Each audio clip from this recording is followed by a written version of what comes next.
A paz do Senhor Jesus Cristo a todos, sejam todos muito bem-vindos ao nosso canal aqui. Na verdade, nosso porque eu estou participando, mas na verdade o canal é do Tony, tá? Nosso amigo presbítero Tony é o dono deste canal Bíblia para o Cotidiano, ou seja, Bíblia para todos os dias da sua vida. Todos os dias que você entrar neste canal, terá a mensagem de Deus para a sua vida. Amém? Então, louvo a Deus por essa oportunidade de estar aqui contribuindo para que este canal também tenha a palavra de Deus através da minha vida. Eu sou apenas um instrumento para ser usado aqui para falar com vocês da palavra de Deus. Eu sou o pastor Alex, faço parte da Igreja Dai, Assembleia de Deus Alto do Ipiranga, e estamos juntos aqui para aprender a palavra de Deus. Amém? Você que ainda não é inscrito neste canal, se inscreva. Compartilhe os links deste canal, desses vídeos que são colocados aqui. Curta os vídeos, comente nos vídeos, para que esse canal alcance mais pessoas, alcance mais vidas e também outras pessoas possam ser edificadas pela palavra do nosso Deus Todo-Poderoso. Amém? Hoje nós estamos na lição de número 8 dessa revista, Fundamentos da Liderança Cristã. Okay? Essa é a revista que nós estamos trabalhando, Fundamentos da Liderança Cristã. E hoje, lição de número 8. Você que ainda não assistiu às lições anteriores, deixa eu aqui falar os temas para que você possa sentir o desejo de voltar na playlist e assistir todas as aulas. Amém? A lição de número 1, nós falamos sobre José, um líder proativo. A lição de número 2, nós falamos sobre Moisés, um líder fiel à sua casa. A lição de número 3, nós falamos sobre Bezalel, um líder artístico. Na lição de número 4, nós falamos sobre Josué, um líder para as novas gerações. Na lição de número 5, nós falamos sobre Débora, uma líder estrategista. Na lição de número 6, nós falamos sobre Gideão, um líder com potencial escondido. E na lição de número 7, a lição anterior a essa que nós falaremos hoje, nós falamos sobre Davi, um líder guerreiro. E hoje, lição de número 8, nós falaremos sobre Neemias, um líder versátil. Amém? Eu quero ler a palavra de Deus e depois nós estaremos orando. O nosso texto bíblico básico e o nosso textuário nós estaremos lendo e depois nós oraremos ao nosso Deus Todo-Poderoso. Neemias 2 é onde se encontra o nosso texto, os versículos de 11 a 13 e depois 17 e 18. Neemias 2, 11 a 13, 17 e 18. Diz assim: E cheguei a Jerusalém, e ali estive 3 dias. E de noite me levantei, eu e poucos homens comigo. E não declarei a ninguém o que o meu Deus me pôs no coração para fazer em Jerusalém. E não havia comigo animal algum, senão aquele em que estava montado. E de noite saí pela porta do vale para a banda da fonte do dragão e para a porta do monturo. E contemplei os muros de Jerusalém, que estavam fendidos, e as suas portas, que tinham sido consumidas pelo fogo. Então lhes disse: Bem, vede vós a miséria em que estamos, que Jerusalém está assolada e que as suas portas têm sido queimadas. Vinde, pois, e reedifiquemos o muro de Jerusalém, e não estejamos mais em opróbrio. Então lhes declarei, como a mão do meu Deus me fora favorável, como também as palavras do rei, que ele me tinha dito. Então disseram: Levantemo-nos e edifiquemos, e esforçaram as suas mãos para o bem. Esse é o nosso texto bíblico básico. E também o nosso textuário, que diz assim: E enviei-lhes mensageiros a dizer: Estou fazendo uma grande obra, de modo que não poderei descer. Por que cessaria esta obra enquanto eu a deixasse e fosse ter convosco? Neemias 6, versículo de número 3. Esse é o nosso textuário. Amém? Vamos orar, agradecer ao nosso Deus por mais esse momento que estamos juntos, aprendendo da palavra dele, porque ele é o nosso ensinador por excelência? Querido Deus e eterno Pai, em nome bendito, santo e poderoso do teu Filho Jesus Cristo, eu quero te louvar, quero te agradecer por este momento que o Senhor tem concedido a mim e às pessoas que estão assistindo esse vídeo, a aprender da tua palavra. Não que o Senhor não tenha proporcionado outros momentos, mas esse momento é um momento ímpar para nós aprendermos juntos a tua palavra, Senhor. Que o Senhor nos dê graça para aprendermos e sermos edificados pelo ensinar da tua palavra. Use a minha vida para falar com aqueles que estão vendo e ouvindo este vídeo. E que o nome do Senhor venha a ser glorificado na minha vida e na vida daqueles que estão vendo e ouvindo. Que o Senhor dê graça para que esta aula alcance mais vidas e mais vidas sejam tocadas e transformadas pela tua palavra. E é no nome santo do teu Filho Jesus, ó Deus, que eu te peço e eu te agradeço por tudo. Amém. Glória a Deus. Então, nós falaremos hoje sobre Neemias e temos que saber de uma coisa. Neemias, ele tem uma preocupação com o povo dele. Tem uma preocupação com a cidade que o povo dele fazia parte, o povo que ele era daquele povo. Apesar de não estar junto com aquele povo, as suas origens eram daquele povo. Tá? Então, ele teve que renunciar a algumas coisas, renunciar a alguns interesses pessoais, ele teve que definir estratégias, ele teve que ponderar algumas situações, ele teve que encorajar algumas pessoas para que pudesse estar fazendo essa obra juntamente com ele. Ele teve que identificar os seus inimigos, porque não teve só coisa boa, mas teve pessoas que se levantaram e a gente vai aprender sobre isso aqui também. Teve que aprender a usar as armas corretas em cada momento ali, em cada situação, dos seus opositores, teve que ter discernimento espiritual diante de tudo aquilo que estava acontecendo com ele e com as pessoas. Então, muita coisa aconteceu e a gente vai falar um pouco sobre tudo isso. Então, primeiramente, a gente tem que entender o seguinte. O texto aqui, ele está tratando, o texto de Neemias, que é um texto que está ali juntamente com Esdras, em paralelo com Esdras ali. A gente tem que entender como aconteceu ou quando aconteceu. Então, é um texto pós-exílio babilônico, tá? É um contexto em que acontece após o povo sair da Babilônia. Mas como se deu isso? O povo estava cativo na Babilônia e uma remessa, eles voltam com Zorobabel. E esse povo que volta com Zorobabel, eles voltam para reconstruir o templo de Jerusalém, que havia sido destruído quando os babilônios levam eles em cativeiro.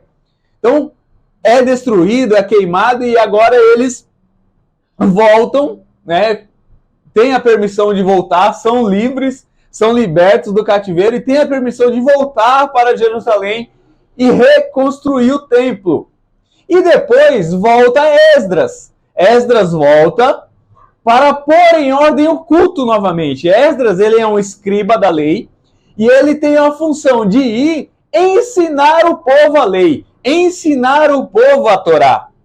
Então Esdras, ele tinha essa função de ir até o povo, ensinar o povo para que o povo voltasse às origens, voltasse a cultuar, voltasse a oferecer culto no templo que estava sendo reconstruído, que era o templo de Jerusalém. Então, depois disso, vem Neemias.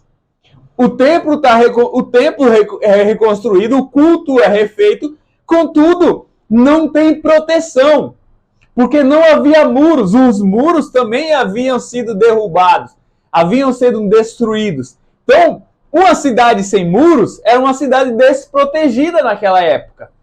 Então, da mesma forma que as nossas casas hoje são colocados muros, portões, para que ninguém entre sem a nossa permissão, as cidades daquela época era isso. Os inimigos não podiam entrar ou não tinham acesso às cidades que eram muradas.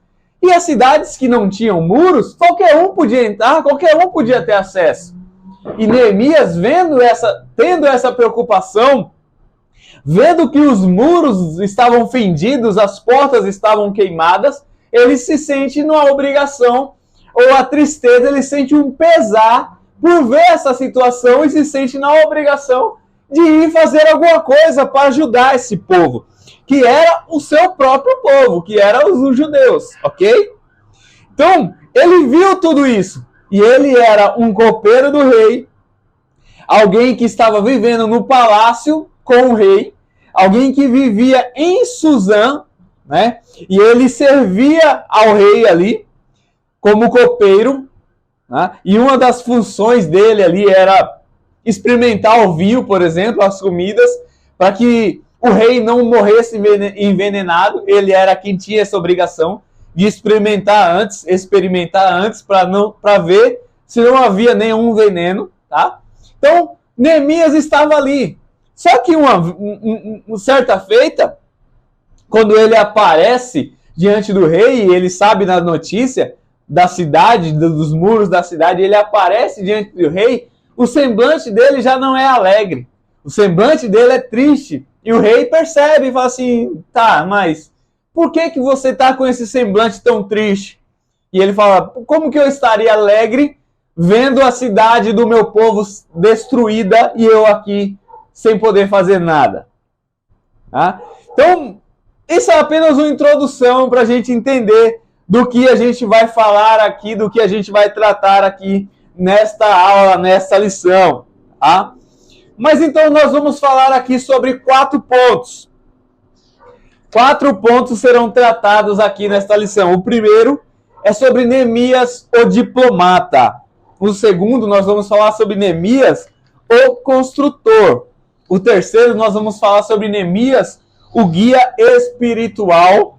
E o quarto ponto, nós vamos falar sobre Neemias, o administrador sócio-religioso. Ok?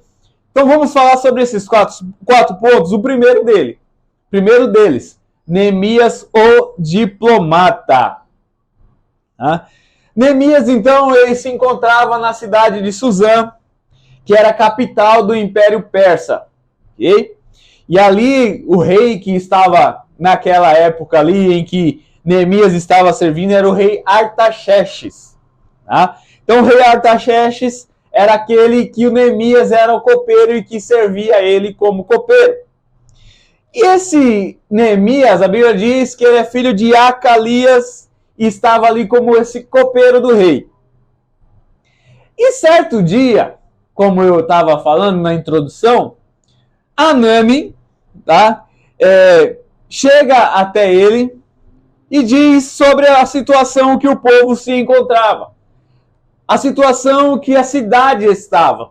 E quando Neemias ouve a situação, a Bíblia diz que Neemias se assenta, a Neemias chora e Neemias lamenta amargamente por alguns dias a situação no seu povo. Neemias, com o coração quebrantado, ele então jejua, ele ora ao Senhor Deus e suplica a Deus por causa do seu povo, ou em favor do seu povo. Ele pede perdão pelo pecado dos seus antepassados. E ao mesmo tempo ele recorda as palavras de Deus que foi ditas a Moisés sobre a questão do arrependimento, sobre a questão da restauração da nação. Então Neemias, ao saber da situação do seu povo, ele não deixa para lá. Ele não deixa como está, mas pelo contrário, ele chora, ele lamenta, ele fica amargurado por aquela situação e ele vai orar, ele vai jejuar e ele vai falar com Deus, pedindo perdão pelos pecados dos seus antepassados e clamando a Deus pelo arrependimento, para que Deus restaure a nação, restaure o povo de Israel. E a gente entende com isso que Neemias, ele era um líder, e para ser um grande líder, ele precisou renunciar a algumas coisas. Tá? Ele era um copeiro, e o copeiro, como eu falei na época, ele tinha funções importantes ali, naquela época, tá? E era uma posição de responsabilidade, porque ele era alguém que entrava diretamente na presença do rei, né? Alguém que se apresentava diretamente, face a face com o rei. Então era alguém que tinha uma certa importância no reinado, porque não era qualquer um que podia chegar-se na presença do rei. Não era qualquer um que podia entrar na presença do rei. E ele era esse um que conseguia, ou que tinha esse livre acesso à presença do rei. Tá? Então, ele, apesar de desfrutar dessa vida confortável no palácio, ele era um homem que se importava com o seu povo. Era um homem que se importava com as tradições do seu povo. Era alguém que se preocupava com a sua cultura religiosa, com a sua herança cultural, com a sua herança religiosa. Era alguém que se preocupava com a glória dos seus antepassados. E aqui cabe algo aqui. Nós estamos aqui, nós somos cristãos, né? E pode ser que alguém esteja assistindo que não seja cristão, mas nós somos conhecidos como uma família, como um corpo. E um corpo não consegue viver isolado ou melhor, um membro não consegue viver isolado do corpo. Ou seja, o que eu estou querendo dizer, na mesma forma que Neemias, ao saber a situação do seu povo, ficou angustiado, triste, amargurado e clamou a Deus para que Deus agisse com misericórdia diante daquele povo, assim tem que ser a nossa vida cristã. Também tem que ser assim. Ao saber que os nossos irmãos estão em dificuldades, nós temos que sentir a dor do outro, se preocupar com o outro. Não podemos viver isoladamente achando que a gente está bem e que não me importa a situação do outro. Não. Temos que se importar com a situação do outro, se importar com a situação do nosso próximo. Nós somos um corpo e precisamos ajudar uns aos outros para que possamos também receber as bênçãos do Senhor. Então, um grande líder, ele sabe definir as suas estratégias. Um grande líder como Neemias, ele sabe ver essa questão de exercer ou colocar as suas estratégias da forma correta. Tá? Neemias, ele viu uma oportunidade de se abrir com o rei. Lembra que eu falei na introdução? Que ele, quando soube, ele ficou amargurado, triste, ele orou ao Senhor, pediu perdão e ele jejuou. E quando ele foi se apresentar ao rei, o seu semblante era triste. E o rei, ao ver o semblante de Neemias triste, ele fala assim: o que está acontecendo? Por que você está triste? Por que você se apresenta diante de mim triste?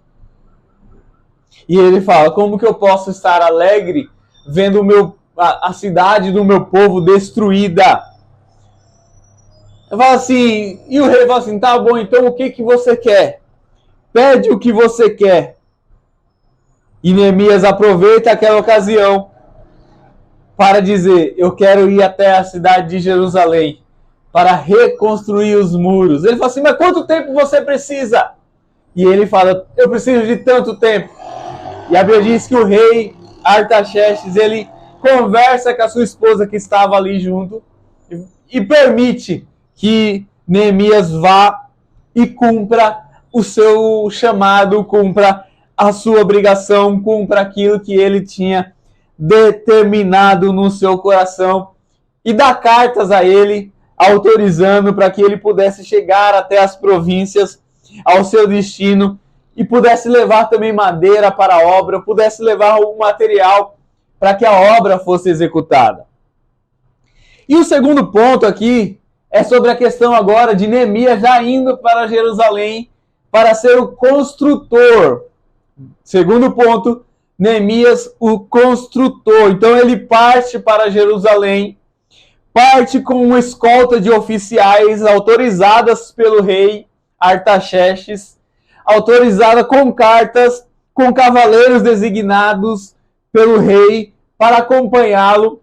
E aquela caravana de Neemias talvez tenha chamado a atenção. Ao chegar em Jerusalém, talvez aquela caravana tenha chamado a atenção das pessoas que ali estavam. E chamou a atenção também de pessoas que queriam o mal dos judeus. Naquele lugar, não tinha só pessoas que queriam o bem, mas havia pessoas que queriam o mal. Tá? Pessoas que queriam ver o povo de Deus ir de mal a pior. E um grande líder, ele tem que ponderar algumas situações. Perceba que depois de 3 dias na Cidade Santa, sem que ninguém soubesse o motivo que ele estava ali, que Neemias estava ali, naquele lugar, Neemias sai à noite, sozinho, para avaliar como realmente estava o muro, porque ele tinha ouvido falar como estava. Ele não tinha visto de perto como realmente estava. Então ele sai sozinho e ele vai analisar, ver qual era realmente a situação dos muros da cidade. E ele desejava conhecer, de fato, o que precisaria fazer. O que precisaria fazer naquela construção. Então, Neemias olhou todas as situações, olhou todos os problemas que iriam enfrentar ali e viu que havia um potencial aí. E ele, então, elabora um plano para que aquela construção fosse feita. Mas olha que interessante. Quando a gente lê Neemias, o capítulo 2, o versículo de número 6, ele diz assim, ó: Então o rei me disse, estando a rainha assentada junto a ele: Quanto tempo durará a tua viagem? E quando voltarás? O rei pergunta. E aprove ao rei enviar-me apontando-lhe um certo tempo. E aprove ao rei enviar-me apontando-lhe em um certo tempo. Sabe o que é interessante? Que Neemias, ele diz que precisava de um tempo. A Bíblia não diz o quanto tempo ele diz, mas diz que ele precisava de um certo tempo para fazer esta obra. Só que isso ele fala com o rei antes de ver qual a real situação dos muros. Porque ele chegou a notícia para ele, mas ele não tinha ido até Jerusalém ver os muros. E antes de ver a real situação dos muros, ele fala assim: eu sei o tempo, ou melhor, eu preciso de tanto tempo para reestabelecer o muro, para reestabelecer essa obra, ou para realizar essa obra. Aí você fala assim, mas o que tem nisso aí, Alex? Tem que a Bíblia diz, no versículo 4, quando o rei diz assim: que me pedes agora? O rei dizendo a ele. Aí o texto bíblico diz assim: então orei ao Deus dos céus e disse ao rei: se é do agrado do rei, se ao teu servo é aceito em tua presença, peço-te que me envies ajudar a cidade do sepulcro dos meus pais para que eu a edifique. Sabe o que eu estou querendo dizer? Que antes dele falar para o rei o tempo que ele ia precisar, ele falou com Deus, falou com o Rei dos Reis, com o Senhor dos Senhores, antes dele definir um tempo para que pudesse realizar esta obra. Antes dele falar com o rei e pedir esse tempo, ele fala com o Rei dos Reis, ele fala com Deus Todo-Poderoso. Sabe o que é isso na prática, na nossa vida cristã? Antes de você tomar decisões na sua vida, fale com Deus primeiramente. Não deixe para falar com Deus depois que você tomou a decisão.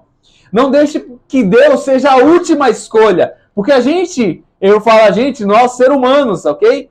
Nós seres humanos, nós temos a ideia de que nós corremos para todo lado, falamos de tantas coisas ou corremos para tantas pessoas, fazemos com as nossas próprias forças, Aí quando a gente não consegue, não tem mais possibilidades, a gente vai até Deus.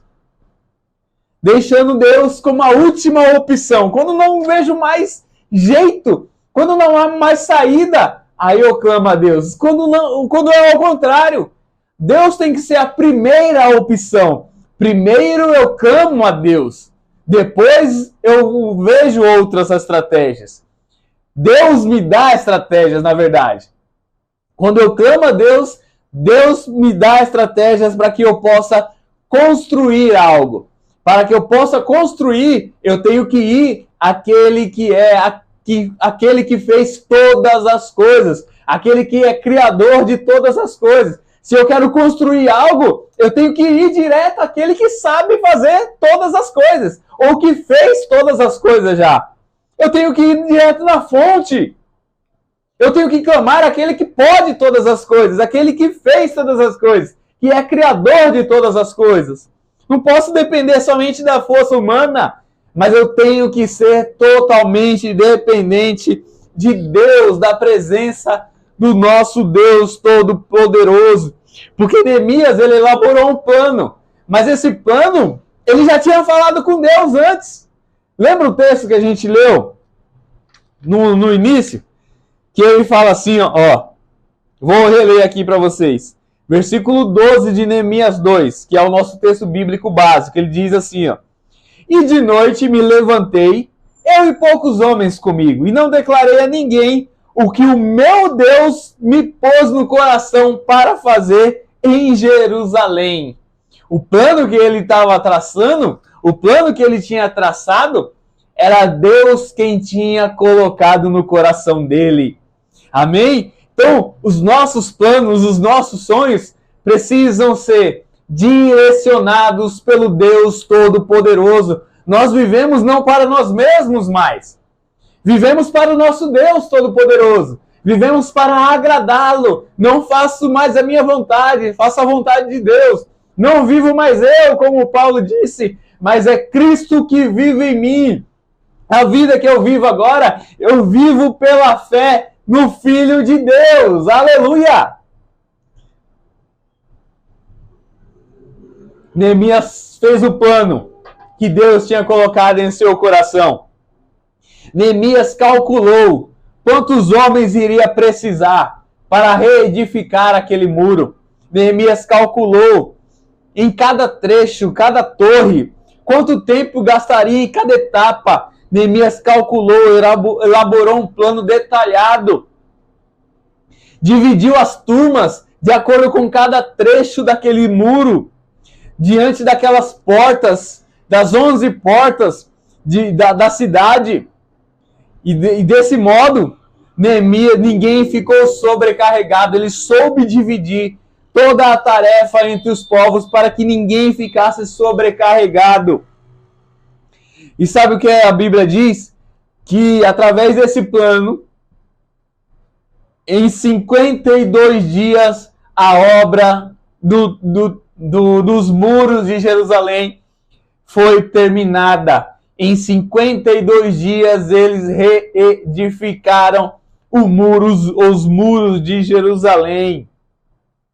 E sabe o que a gente tem que ver em Neemias? Que também, além dele elaborar esse plano que Deus tinha colocado no coração dele, além dele separar cada pessoa para fazer as tarefas determinadas para que ninguém ficasse sobrecarregado, ele soube encorajar aqueles que estavam sendo liderados por ele. A situação não era boa. A situação era uma situação ruim, de muros destruídos, portas queimadas pelo fogo. E além disso, além dessas dificuldades internas que havia dificuldades externas. Qual eram?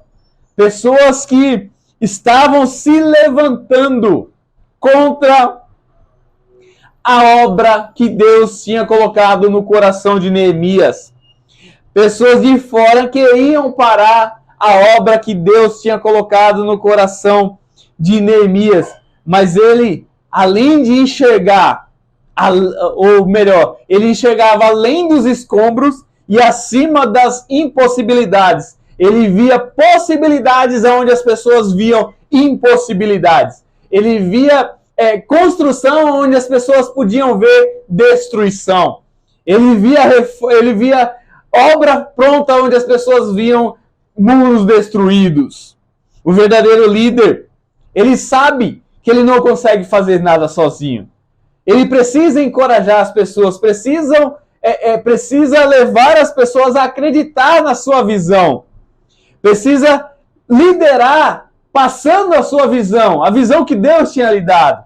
E precisa entender ou compreender que as pessoas, eles não querem líderes perfeitos, mas eles querem líderes que sejam verdadeiros com eles, que falem olho no olho, que sejam verdadeiros, que falem a verdade e que os encorajem a caminhar, a fazer a obra do Senhor. Porque quando Neemias desperta naquele povo a consciência da situação que eles se encontravam, a resposta deles é a seguinte, Neemias 2, versículo 18. Então lhes declarei como a mão do meu Deus me fora favorável, como também as palavras do rei que ele me tinha dito. Então disseram, levantemo-nos e edifiquemo-nos, e esforçaram as suas mãos para o bem. E esforçaram as suas mãos para o bem. Ou seja, quando Neemias conta a visão, conta como Deus foi favorável, conta como o rei foi favorável, as pessoas ao ouvirem aquilo ali falam assim, então vamos edificar, vamos fazer esta obra, vamos nos esforçar com as nossas mãos para fazer este bem.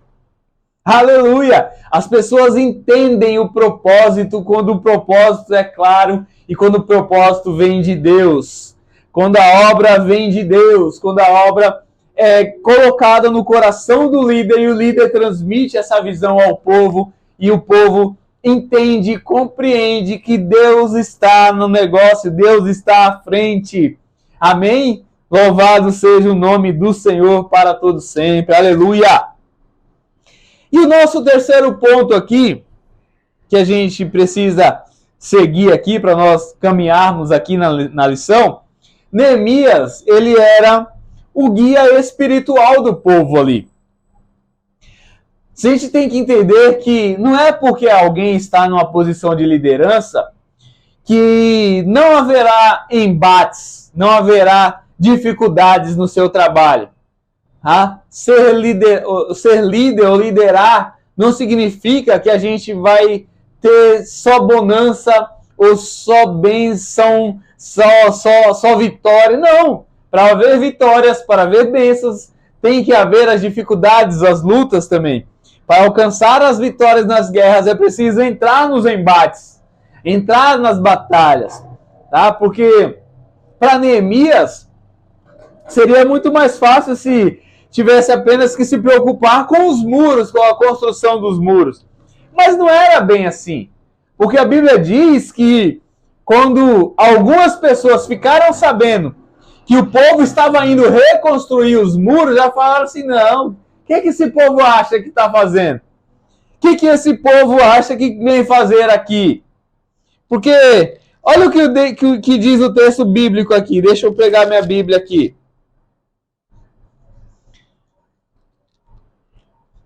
Neemias 2, versículo 19. O que ouvindo Sambalate, o Horonita, e Tobias, o servo Amonita, e Gesem, o Arábio, zombaram de nós, e desprezaram-nos, e disseram, que é isso que fazeis? Quereis rebelar-nos contra o rei? Então lhe respondi e disse, o Deus dos céus é o que nos fará prosperar. O Deus dos céus é o que nos fará prosperar. E nós, seus servos, nos levantaremos e edificaremos, mas vós não tendes parte, nem justiça, nem memória em Jerusalém. Olha que interessante! Olha que maravilhoso! Sambalate, Tobias e Gesem, quando ficam sabendo que o povo volta, falam assim, que vocês acham que estão fazendo? A Bíblia diz que eles começam a zombar. começam a zombar e dizer: o que vocês acham que estão fazendo? Querem se rebelar contra o rei agora? Querem se opor à obra de Deus. Deixa eu falar aqui algo que é importante que a gente tenha em mente. Enquanto a cidade ou os muros de Jerusalém estavam destruídos, não havia oposição contra o povo de Deus. Lembra que eu falei que havia um povo que voltou antes para construir o templo?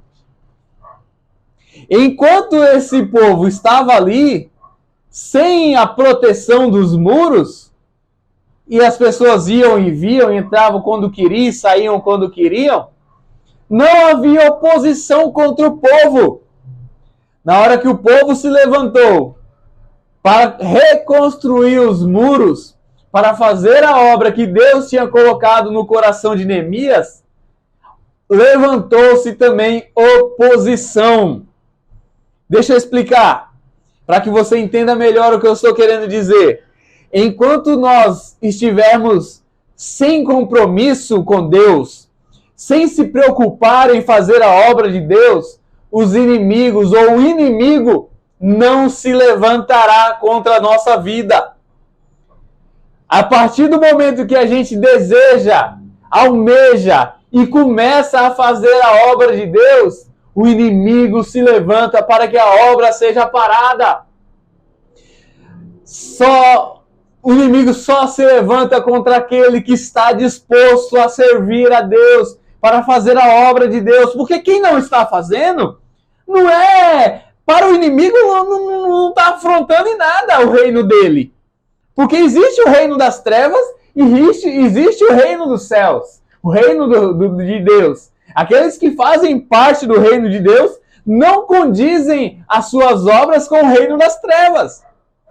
Quem está desleixadamente na obra do Senhor, quem não está preocupado em fazer a vontade do Senhor, o inimigo não precisa se levantar contra a vida dele, porque ele já está derrotado. Mas aquele que está pronto para a guerra, para a batalha, para fazer a obra, aquele que está disposto a se doar para fazer a obra do Senhor, o inimigo vai se levantar para tentar parar as nossas vidas, para tentar parar a obra que Deus colocou em nosso coração para fazer.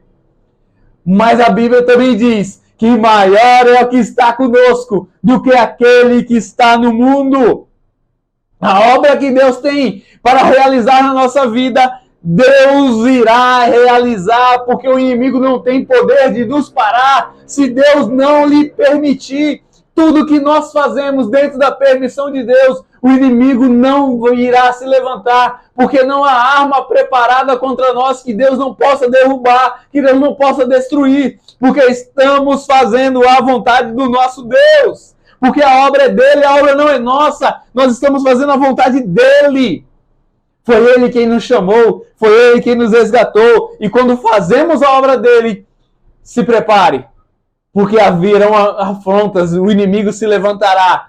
Mas, volto a repetir, maior é o que está conosco do que aquele que está no mundo. O inimigo se levanta, mas se levanta derrotado. O inimigo já foi derrotado na cruz do Calvário. Cristo venceu a morte. Cristo derrotou o nosso inimigo na cruz do Calvário. E nós somos mais do que vencedores. Vencedores por aquele que nos amou. Cristo Jesus, o nosso Senhor, o nosso Salvador. Então Tobias e Sanbalate, ao saber da chegada de Neemias para a reconstrução da cidade ou dos muros da cidade, começam a zombar, começam a se levantar e começam a querer fazer que aquele povo pare, que aquele povo volte, ou desista, melhor dizendo, da sua obra, ou da obra que Deus determinou fazer. Né? Tanto que o texto diz assim, ó, o que ouvindo Sanbalate, o Horonita, e Tobias, o servo amonita, lhe desagradou com grande desagrado que alguém viesse a procurar o bem dos filhos de Israel. Quando ele ouve que as pessoas vieram fazer o bem, trataram de ver algo ou procurar algo com que aquela obra viesse a ser parada. E olha o que diz o texto aqui em Neemias 4. Olha o que a indignação de Sanbalate e Tobias fizeram quando eles souberam da reconstrução dos muros. Neemias 4 diz assim, ó: e sucedeu que, ouvindo Sanbalate que edificávamos o muro, ardeu em ira e se indignou muito e escarneceu dos judeus. E falou na presença de seus irmãos e do exército de Samaria e disse: que fazem esses fracos judeus? Permite-se-lhes a isso? Sacrificarão? Acabarão num só dia? Vivificarão dos montões do pó as pedras que foram queimadas? E estava com ele Tobias, o amonita, e disse: ainda que edifiquem, vindo a raposa, derrubará facilmente o seu muro de pedra. Assim, que esse povo, ele estava indignado? Esse povo vai edificar esse muro num só dia? Esse povo está achando que é quem, em outras palavras? Aí o outro fala assim, mesmo que eles edifiquem, vai ser um murinho fraco, que uma raposa vai derrubar, qualquer um vai derrubar esse muro. Só que há uma diferença aí.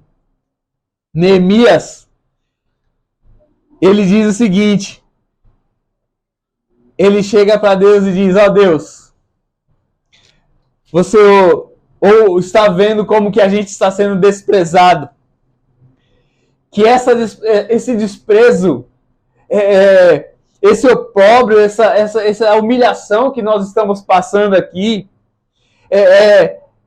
possa sair do nosso meio, que essa iniquidade possa ser descartada, que a gente possa edificar esse muro. E ele começa a falar com Deus, começa a clamar a Deus. E sabe o que é interessante? Que os inimigos estavam irados, os inimigos estavam furiosos e se juntaram com outros para guerrear. Quer ver? Ó? Neemias 4, o 7 e 8 diz assim: e sucedeu que, ouvindo Sanbalate e Tobias, e os arábios, e os amonitas, e os asdotitas, que tanto iam crescer na reparação dos muros de Jerusalém, que já as suas roturas se começaram a tampar, iraram-se de sobremodo, e ligaram-se entre si todos, para virem atacar Jerusalém, e para desviarem do seu intento. Quando eles percebem que o povo não estava disposto a parar, eles se iram, eles se ajuntam com outros povos, com outras pessoas, e o intento deles é fazer com que o povo parasse. Vamos lá, vamos se levantar contra esse povo, para que esse povo, vamos atacar esse povo, para que esse povo pare essa construção, para que esse povo pare a reforma desse muro. E Neemias e seus homens, sabendo disso, eles não param a obra, pelo contrário, olha o que a Bíblia diz. Porém, versículo 9, capítulo 4, olha o que diz o texto. Porém, o povo está virado. Sanbalate e Tobias reuniu outras pessoas e foram atacar, queriam atacar Jerusalém, e falaram: vamos atacar, para que esse povo pare essa obra. E Neemias, ao saber, ele diz assim: porém, nós oramos ao nosso Deus e pusemos uma guarda contra eles de dia e de noite por causa deles. Eles tentaram parar com a força do homem, com a força do braço, e Neemias falou assim: mas nós oramos a Deus e colocamos guardas diante para que o povo não viesse contra eles. Sabe o que eu aprendo aqui também?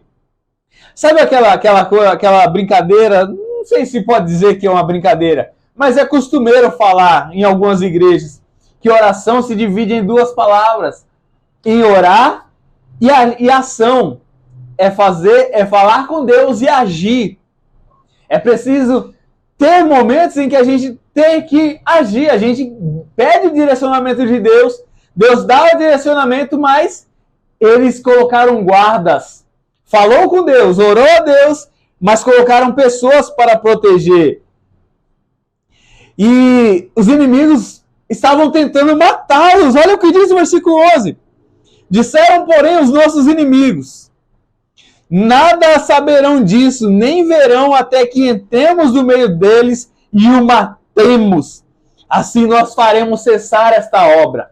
Nós vamos entrar lá no meio, eles não vão perceber, e a gente vai matar essas pessoas, e elas vão ter que parar esta obra. Só que tem um porém.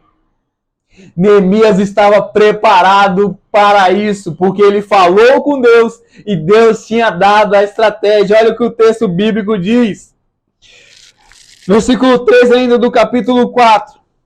Pelo que pus guardas nos lugares baixos por detrás do muro e nos altos, e pus o povo pelas suas famílias, com as suas espadas, com as suas lanças e com os seus arcos. E olhei, e levantei-me, e disse aos nobres, aos magistrados e ao resto do povo: não os temais, lembrai-vos do Senhor, grande e temível, e pelejai pelos vossos irmãos, vossos filhos, vossas mulheres e vossas casas. E sucedeu que, ouvindo os nossos inimigos, que já os sabíamos, e que Deus tinha dissipado o conselho deles, todos voltamos ao muro, cada um a sua obra. E sucedeu que daquele dia, desde aquele dia, metade dos seus moços trabalhava na obra, e a outra metade deles tinham as lanças, os escudos, os arcos e as couraças. Os chefes estavam por detrás de toda a casa de Judá, os que edificavam o muro, e os que traziam as cargas, e os que carregavam, cada um na sua mão fazia a obra, e na outra mão tinham as armas. Perdão. E os edificadores, cada um trazia a sua espada cingida nos lombos, e a edificavam. E o que tocavam a trombeta estava junto comigo. Olha que interessante. Neemias sabia e se preparou para que o inimigo viesse. E o inimigo ficou sabendo que eles também sabiam da obra ali, que eles planejavam. E falou assim: metade vai trabalhar, metade vai estar segurando as armas. Aqueles que edificavam os muros estavam com uma mão trabalhando e com a outra segurando a sua espada. E eles estavam prontos para a guerra, estavam prontos para guerrear. Agora deixa eu trazer para a nossa vida aqui hoje. Paulo nos diz que devemos nos armar com a armadura espiritual, nos revestir com a armadura espiritual, para que possamos resistir ao dia mal, para que possamos enfrentar as dificuldades que estão por vir. Nós temos que estar prontos, sabendo que o inimigo vai se levantar, mas vai se levantar e nós vamos guerrear, porque a nossa guerra não é contra a carne, não é contra sangue, a nossa guerra é contra os principados, contra as potestades, contra as hostes espirituais da maldade nos lugares celestiais. A nossa guerra não é contra homens, nós estamos batalhando uma guerra espiritual. Se revistam do homem espiritual, do novo homem. Revistam-se do novo homem. Coloque o capacete da couraça. Coloque o cinto. Coloque a armadura de Deus para enfrentar os dardos inflamados do maligno. Para enfrentar as hostes espirituais da maldade. Esteja pronto para guerrear a guerra que Deus colocou você para batalhar. A obra não é sua, a obra é de Deus, mas você é aquele que é usado por Deus para realizar essa obra. Esteja pronto para enfrentar as dificuldades. E Deus lhe dará a vitória. Deus capacitará você a vencer as batalhas. O grande líder, ele precisa ter o discernimento espiritual. Os inimigos, eles mudaram a tática. Em vez de atacar, eles criaram um plano para matar o líder, para matar Neemias. Eles convidam Neemias para banquetear com eles. Convidam Neemias para descer e estar numa festa com eles. E a resposta de Neemias se encontra no nosso texto áudio. Vamos voltar aqui, ó. E enviei-lhes mensageiros a dizer: estou fazendo uma grande obra, de modo que não poderei descer. Por que cessaria esta obra, enquanto eu a deixasse e fosse ter convosco? As pessoas queriam matar Neemias, os inimigos queriam matar Neemias. Falaram assim: vem cá, vem comer com a gente, vem sentar na mesa com a gente. Neemias falou assim: não, eu estou fazendo uma grande obra e não posso parar. Estou fazendo uma grande obra e não posso parar. Não vou descer, porque se eu descer, a obra vai parar. Só que aí os inimigos, eles agem de forma... como que é a palavra que eu posso dizer? De forma fraudulenta. De forma a enganar.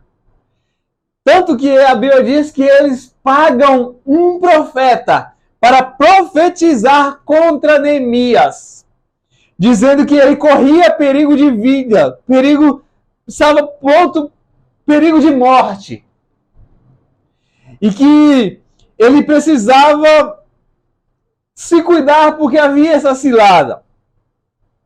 Precisava, olha o que o texto diz, vamos aqui, Neemias 6, para a gente entender melhor, versículo de 10 a 14. E entrando eu na casa de Semaías, que era o profeta, filho de Delaías, filho de Meetabel, que estava encerrado, disse ele: vamos juntos à casa de Deus, ao meio do templo, e fechemos as portas do templo, porque virão matar-te. Sim, de noite virão matar-te. Porém eu disse: um homem como eu fugiria?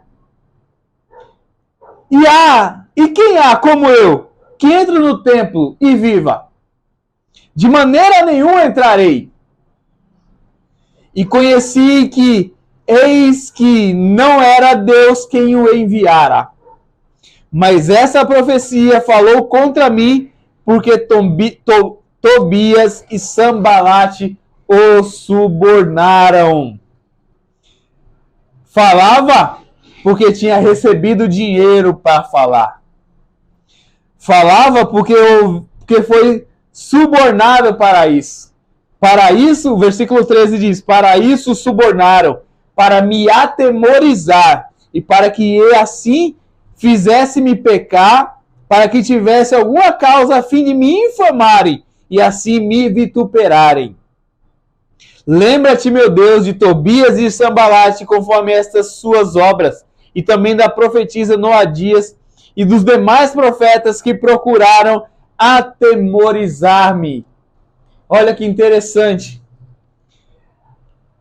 Neemias estava fazendo a obra de Deus, a obra que Deus tinha colocado no seu coração, e de repente profetas profetizam dizendo que ele está para morrer.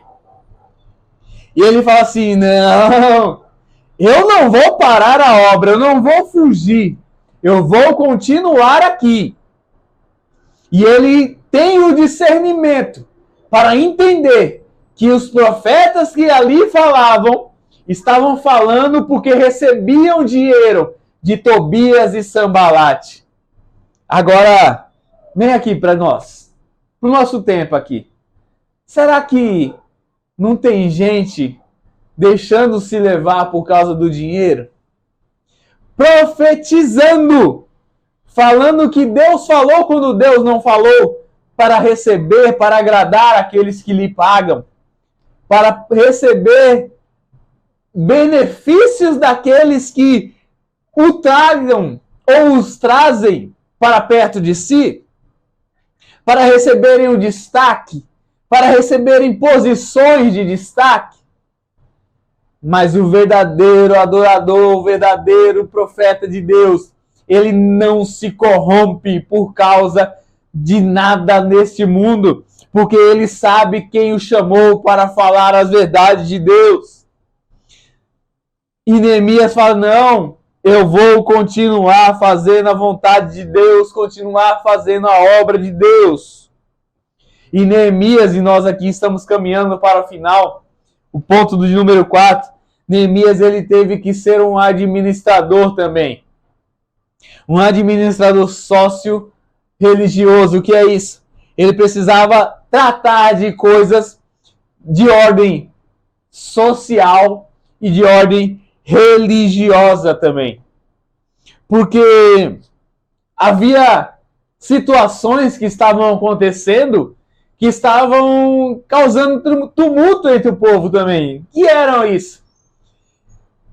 Em Neemias 5, a Bíblia diz que haviam nobres e magistrados que estavam explorando o povo. De que maneira?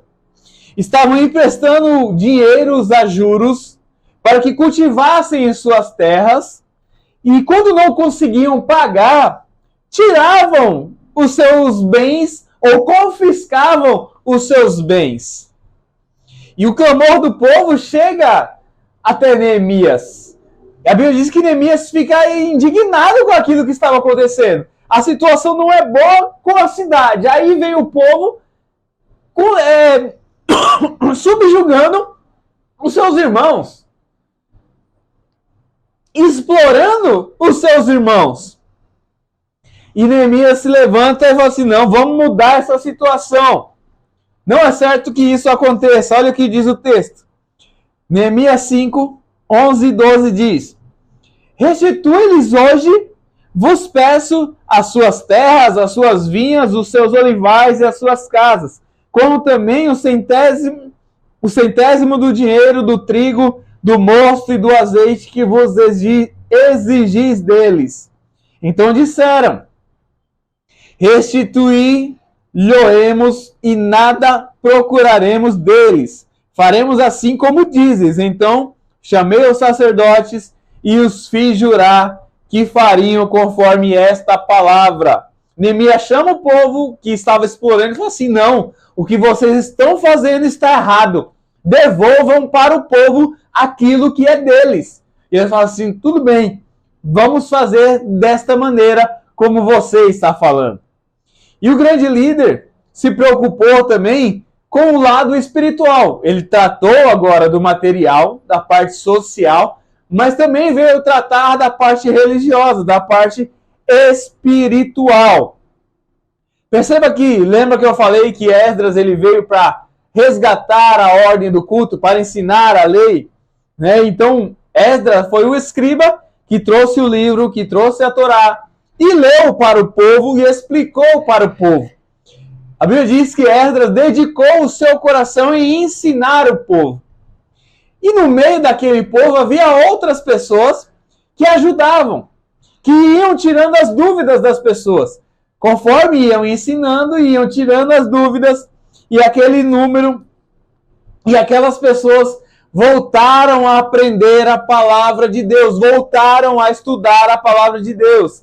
E ali, eu creio que foi um dos maiores avivamentos da história bíblica ali. Porque Neemias, ele restitui a festa dos tabernáculos. Neemias leva o povo a fazer orações de confissão de pecados, de adoração novamente. O povo volta a adorar a Deus. E olha o que diz Neemias 8:8. Neemias, capítulo 8.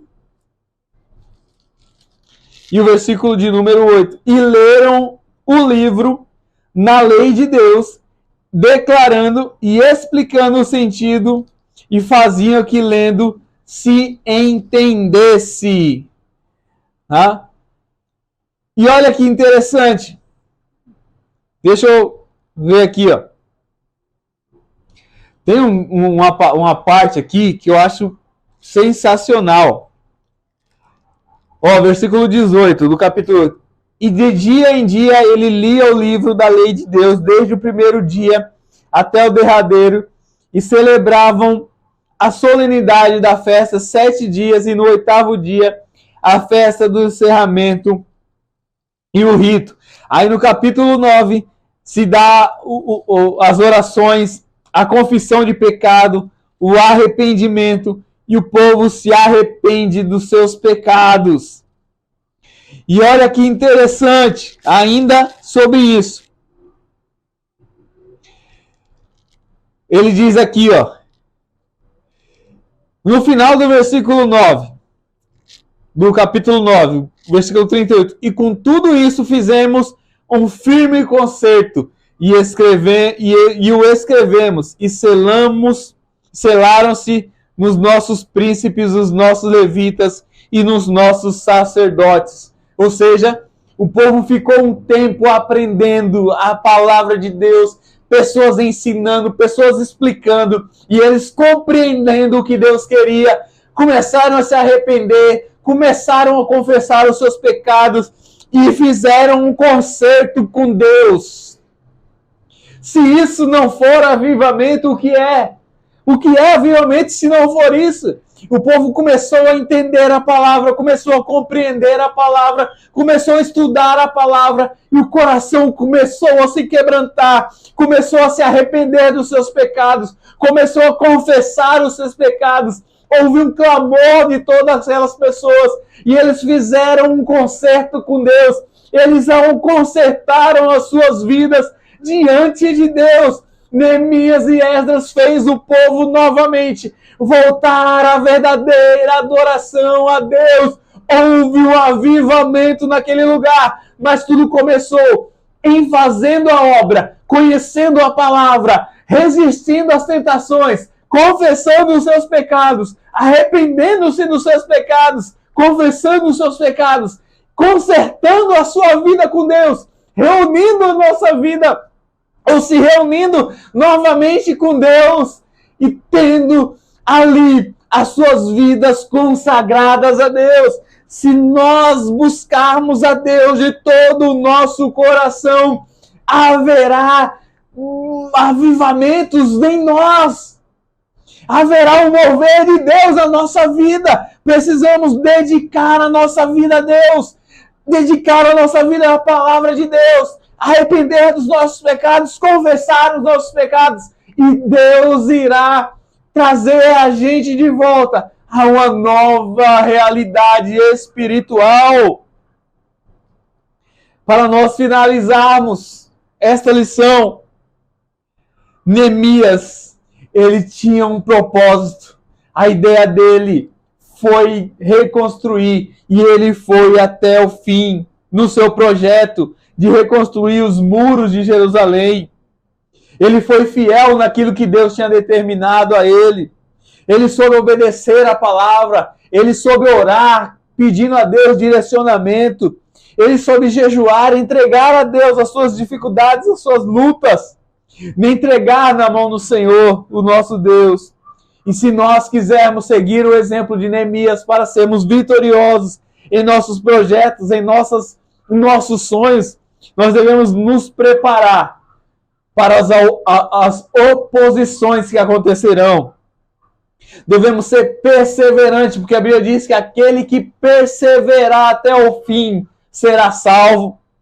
Devemos ser determinados em cumprir o propósito de Deus, confiando, tendo fé que Deus irá sustentar as nossas vidas. E ainda, acima de qualquer coisa, se colocar na total dependência de Deus para que Ele realize o nosso chamado e que possamos viver uma vida de constante oração, buscando a Deus para que Ele possa fazer a vontade dEle na nossa vida, como Cristo orou, que não seja feita a minha vontade, mas a Tua vontade, ó Deus. Amém? Que esse seja o nosso desejo, de cumprir a obra do Senhor, fazendo a vontade dEle, para que possamos realizar a obra que Deus determinou para cada um de nós. Oposições haverá, aflições acontecerão. Contudo, nosso Deus, nosso Senhor Jesus Cristo, disse que teremos aflições, e ele também passou por aflições, mas ele suportou todas as aflições, e nós temos o exemplo a ser seguido, que é o nosso Senhor Jesus Cristo. E ele nos dá o seu Espírito para que possamos suportar todas as coisas que irão acontecer conosco. Amém? Que Deus em Cristo vos abençoe. Não esqueça de curtir este vídeo, não esqueça de compartilhar esse link, não esqueça de deixar o seu comentário para que mais vidas possam ser edificadas pela palavra de Deus. Amém? Vamos orar e agradecer ao nosso Deus. Querido Deus e eterno Pai, nós te louvamos, nós te agradecemos por mais esta aula que passamos aqui juntos aprendendo da tua palavra. Obrigado, ó Deus, pela tua palavra, obrigado pela minha vida, pela vida de cada irmão, cada irmã que nos assiste, Senhor. Que este canal, esta aula, possa trazer edificação para a vida de todos que estão assistindo, Senhor. Nós te louvamos, nós te agradecemos, no nome santo do teu Filho Jesus Cristo. Muito obrigado, ó Deus, em nome de Jesus. Toda honra, toda glória, todo louvor sejam dados a ti.